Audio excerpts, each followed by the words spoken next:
नमो बुद्धाय।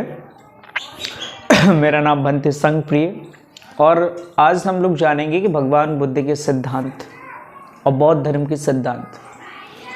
हमने बौद्ध धर्म के कुछ बारे में जाना है। ये जानते हैं कि बौद्ध धर्म भारत का एक धर्म था और बौद्ध धर्म अगर गिना भी जाता है तो हिंदू धर्म का एक टुकड़ा, कि हिंदू धर्म का एक छोटा सा एक संप्रदाय है बौद्ध धर्म।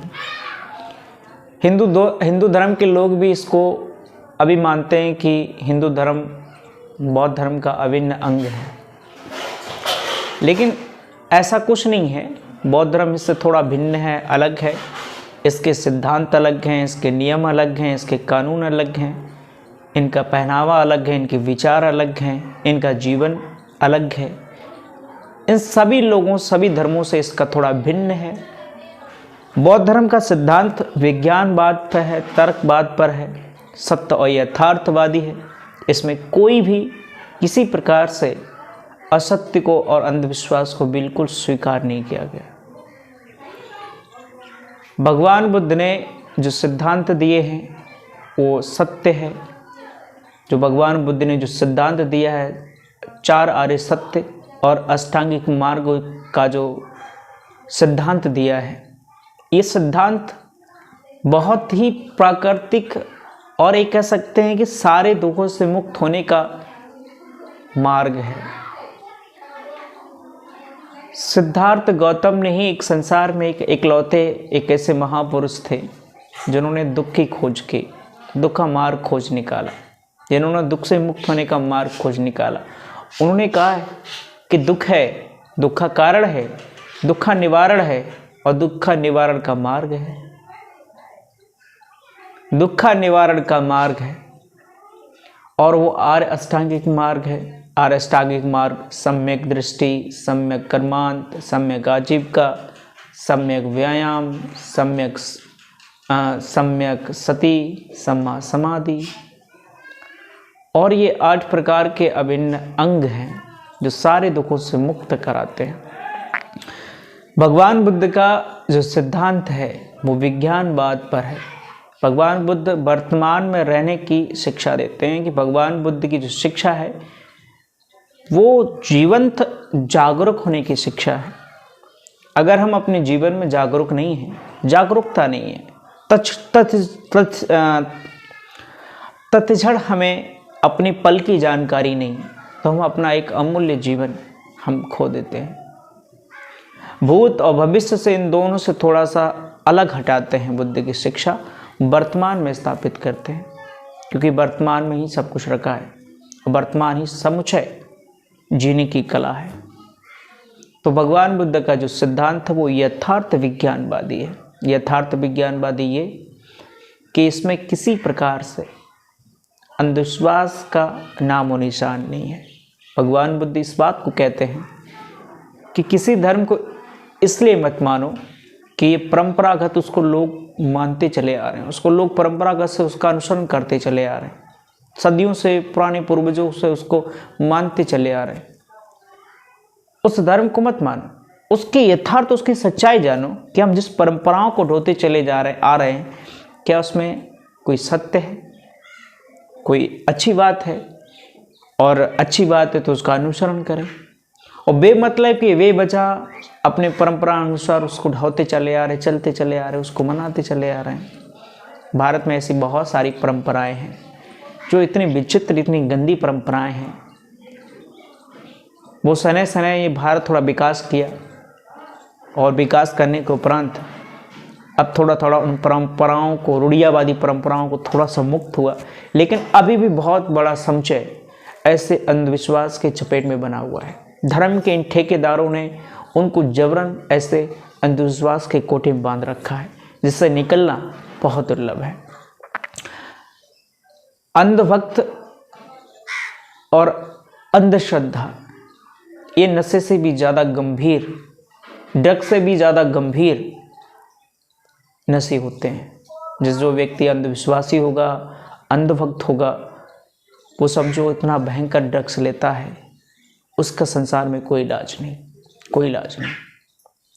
तो अंधविश्वास से मुक्त होना बहुत आवश्यक है। अंधविश्वास तुम्हारे ज्ञान के पटल को बंद कर देती है, तुम्हारी पर्दा को बंद कर देती है। और ऐसे ज्ञान पटल को बंद करने के उपरांत तुम्हारे अंदर ज्ञान की ज्योति जलने से पहले तुम्हारे अंदर ज्ञान की ज्योति नहीं जलती है और तुम यूं ही अपना जीवन बर्बाद करके चले जाते हो।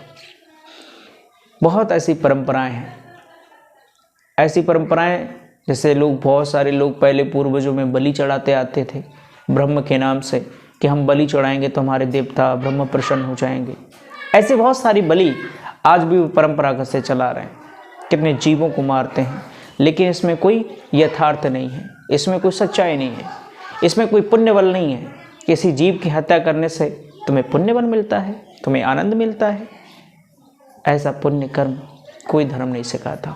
तो ऐसी परंपराएं भारत में सदियों से चली आ रही हैं और ये बहुत गलत परंपराएं हैं। तो ऐसी परंपराएं बंद होनी चाहिए। मैं गिनती नहीं कर सकता हूँ ऐसी इतनी न जाने कितनी परंपराएं। पहले धर्म के नाम से लोग, यहाँ तक कि पहले पूर्व में जब कोई माँ के गर्भ में पहला पुत्र जन्मता था तो उसे भी बलि चढ़ा देते थे या गंगा में उसको बहा देते थे। एक परंपराएं थी, कुछ वर्षों तक चली, फिर ये अंग्रेज़ों ने इसे बंद किया। तो ऐसी बहुत सारी परंपराएं। तो भगवान बुद्ध की शिक्षा में ऐसा भय नहीं है। बुद्ध के प्रति आप श्रद्धा रखो, महापुरुष के प्रति श्रद्धा रखो, पर अंधश्रद्धा नहीं, अंधश्रद्धा अंधभक्ति नहीं। उसके बारे में जानो, बुद्ध के क्या अंदर लक्षण हैं, बुद्ध के क्या गुण हैं, उन गुणों को अपने जीवन में उतारने की कोशिश करो। क्या गुण हैं, क्या लक्षण हैं, उन गुणों को यदि आप उतारेंगे तो सचमुच उनके पथ मार्ग पर भी चलेंगे, उनके बताए हुए मार्ग पर भी चलेंगे और उस लक्ष्य तक आराम से पहुंच जाएंगे। तो श्रद्धा है, अंधश्रद्धा नहीं, अंधभक्ति नहीं। तो अंधभक्ति बिल्कुल नहीं, बौद्ध धर्म में बिल्कुल नहीं। ये यथार्थ बुद्ध का ज्ञान है, इसको स्वीकार करना पड़ेगा। इसके बाद बुद्ध का जो सिद्धांत है वो दुखों से मुक्त होने का मार्ग है। दुख है, दुख का कारण है, दुख का निवारण का मार्ग है। और मार्ग अष्टांगिक मार्ग है। और अष्टांगिक मार्ग को समझने से पहले हमें अपने इस जीवन के बारे में जानना पड़ेगा कि हमारा जीवन क्या है। बुद्धत्व बनने के लिए हमें केवल एक जागरूक अवस्था चाहिए, केवल बोध चाहिए, केवल बोधता चाहिए। अगर जिसके अंदर बोध हो गया वो बुद्ध हो गया, और जो जिसके अंदर बोधता ही नहीं है, अबोध है, तो अज्ञान है, तो ज्ञानी कैसे बन सकता है। बुद्ध बनने के लिए केवल बोध चाहिए। एक उदाहरण से समझे कि जब भगवान सिद्धार्थ गौतम 29 वर्ष की अवस्था में थे, जब गृह त्याग किए, और गृह त्याग करने के उपरांत राजा ने उनके पिता ने ये आदेश दिया कि मेरा पुत्र बड़ा हो गया है, राजगद्दी को संभालने योग्य हो गया है, हम क्यों ना ऐसे नगर का भ्रमण कराएं, नगर का जायजा लें।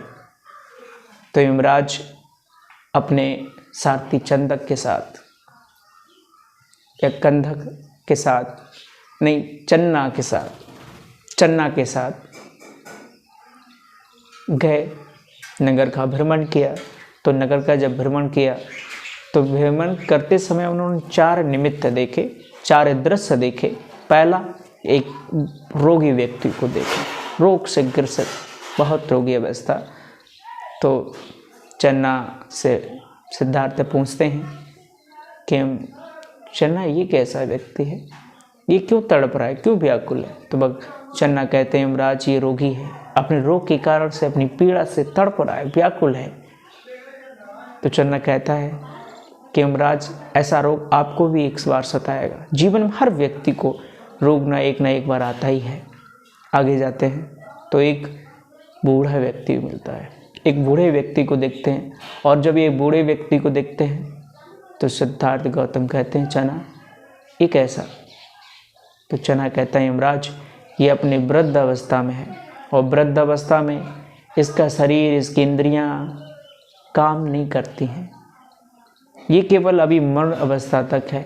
और इस बुढ़ापे में इतना दुखी है, इतना व्याकुल है, ये चाहता है कि मेरे प्राण अभी निकल जाएं। तो यमराज ऐसी अवस्था एक समय आपको भी आएगी, आप भी ऐसे बूढ़े हो जाएंगे, आपको विजर्जित हो जाएंगे। तो कहता कितना दुख है संसार में। आगे जाते हैं तो एक मरा हुआ व्यक्ति शमशान घाट में जलाने के लिए जाते हैं, उसको देखते हैं। चन्ना से पूछते हैं, चन्ना ये क्या? तो चन्ना यमराज से कहते हैं कि महाराज, माने यमराज कि मरा व्यक्ति है, इसको शमशान घाट में जलाने के लिए जा रहे हैं। इस संसार में हर प्राणी को मरना है, चाहे आप भी हो चाहे हम हो, सबको मर के इसी प्रकार से शमशान घाट में उसको जला देंगे जाके। सिद्धार्थ गौतम को थोड़ा अपने जीवन के प्रति बोध आता है, होश आता है। संसार की जब वो परख देखते हैं, अनुभव करते हैं, तो उन्हें होश आता है कि मेरा जीवन बस यहीं तक सीमित है। रोगी, बुढ़ापा, मृत्यु, फिर आगे चलकर एक सन्यासी को देखते हैं, तपस्वी को देखते हैं। जब एक तपस्वी को देखते हैं तो देखने के उपरांत तो उन्हें थोड़ा सा आनंद आता, अच्छा लगता है कि सन्यासी देखो तप कर रहा है, ध्यान कर रहा है, किसी प्रकार दुख नहीं, शोक नहीं, मन में कोई किसी प्रकार किसी असंतोषी नहीं। तो सिद्धार्थ वहीं लक्ष्य बनाते हैं कि मुझे इसी समय घर छोड़ देना चाहिए, त्याग देना चाहिए। तो उसी क्षण उसी समय अपना गृह त्याग कर देते हैं, छोड़ देते हैं। 6 वर्षों तक अथक प्रयास करते हैं, मेहनत करते हैं, परिश्रम करते हैं। सारी विद्याएं जो गुरु के पास जाएं, जिसके पास जाएं, जिस गुरु के पास जाएं, जैसी विद्या मिले उसको ग्रहण कर लें। बहुत मेहनत करने के उपरांत यहाँ तक कि अन्न पान को भी छोड़ देते हैं, त्याग देते हैं, उससे भी लाभ नहीं मिलता है। जब खीर खाते हैं, स्त्री द्वारा मान सुजाता द्वारा जब खीर ग्रहण करते हैं, थोड़ा सा उन्हें ऊर्जा मिलती, शक्ति मिलती है। तो निरंजना नदी पार करते हुए पीपल वृक्ष के नीचे ध्यानस्थ अवस्था हो जाते हैं और वहीं एक दृढ़ संकल्प लेते हैं कि मुझे अब बोधत्व प्राप्त करना है, ज्ञान प्राप्त करना है। तो जब संकल्प लेते हैं तो वहाँ 7 सप्ताह व्यतीत करने के बाद वहाँ उन्हें ज्ञान बोध होता है, ज्ञान प्राप्त होता है, मन सारे दुखों से मुक्त होने का मार्ग प्राप्त होता है। जीवन मरण के इस चक्र को भली भांति वो समझ जाते हैं और जीवन में हर किसी को इससे मुक्त होने का साधारण सा मार्ग देते हैं। सिद्धार्थ गौतम ने केवल 4 दृश्य देखने के उपरांत ही ज्ञान प्राप्त हुआ। उन्हें प्रेरणा